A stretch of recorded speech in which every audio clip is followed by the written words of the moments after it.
Assalamualaikum warahmatullahi wabarakatuh. Perkenalkan, nama saya Nancasnia Suparman dari jurusan Pendidikan Matematika. Kali ini akan membahas mengenai tentang face off atau operasi wajah pada fiqh kontemporer.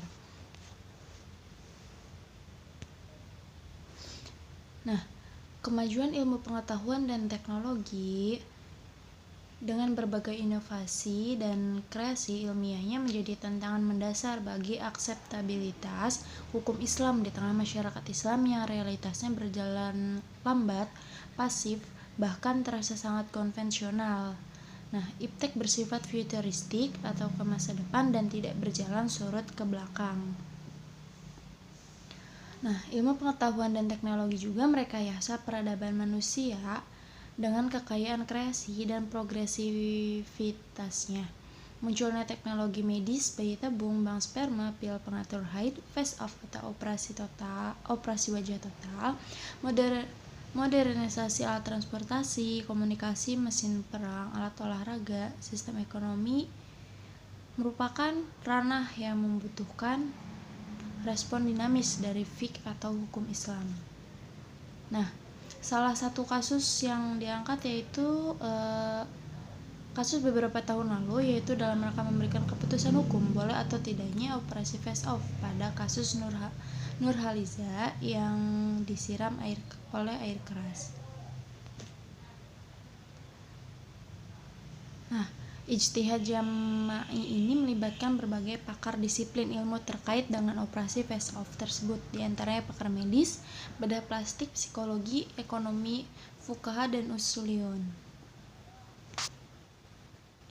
Nah, apa sih operasi plastik itu? Operasi plastik atau plastic surgery atau dalam bahasa Arab disebut jiraha al-tajmil adalah operasi bedah atau untuk memperbaiki penampilan satu anggota tubuh yang nampak atau untuk memperbaiki fungsinya ketika anggota tubuh itu berkurang, hilang atau lepas, bahkan rusak. Nah, pendapat tersebut menurut Al-Mawsu'ah At-Tibbiyah Al-Hadisah. Nah, hukum operasi ada yang mubah dan ada yang haram. Operasi plastik yang mubah adalah bertujuan untuk memperbaiki cacat dari lahir atau cacat akibat dari kecelakaan seperti terkena kebakaran, tersiram air keras. Nah, sedangkan operasi plastik yang haram adalah bertujuan semata-mata untuk memperindah atau mempercantik wajah atau tubuh tanpa ada niatan memperbaiki sesuatu yang cacat seperti tadi.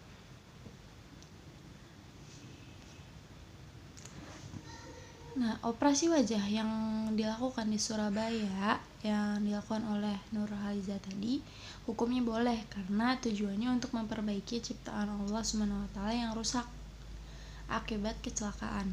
Sebab yang dilarang adalah merubah ciptaan Allah. Nah, dasar pengambilan hadisnya yaitu berdasarkan hadis tersebut, keharaman ini berlaku bagi pelaku atau objeknya karena hal tersebut termasuk merubah ciptaan Allah. Keharaman itu berlaku bila dilakukan untuk sekedar memperindah, tetapi jika memang dibutuhkan misalnya untuk pengobatan atau menghilangkan cacat, maka tidak ada larangan.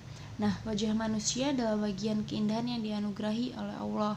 Nah, sebaiknya dijaga dan dipelihara. Memang tidak boleh diubah dengan cara seperti mencukur alis karena adanya larangan dari Rasulullah SAW tentang hal tersebut. Namun, bila wajahnya rusak total sehingga membuat yang bersangkutan kehilangan muka, tentang babnya bukan urusan mengubah ciptaan Allah, sebaliknya juga mengembalikan anugerah Allah yang sempat rusak.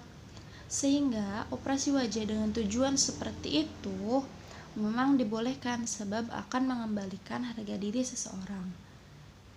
Nah, yang termasuk dibolehkan juga adalah operasi untuk memperbaiki cacat bawaan, misalnya operasi menambal mulut yang sumbing. Zaman sekarang dengan teknologi implantasi modern, masalah ini sudah bisa diatasi dan akan mengembalikan rasa percaya diri seseorang karena bisa hidup normal tanpa cacat.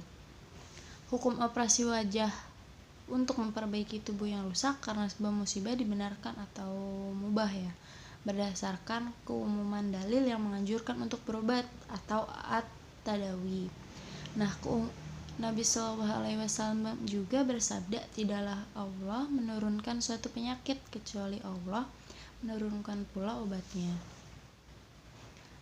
Nah, jadi untuk kesimpulan dari kasus Nurhaliza tadi yang mukanya tersiram air keras, itu boleh mubah untuk melakukan operasi wajah karena untuk memperbaiki wajahnya sendiri dan mengembalikan harga dirinya dan percaya dirinya. Sekian dari saya, kurang lebih mohon maaf. Assalamualaikum warahmatullahi wabarakatuh.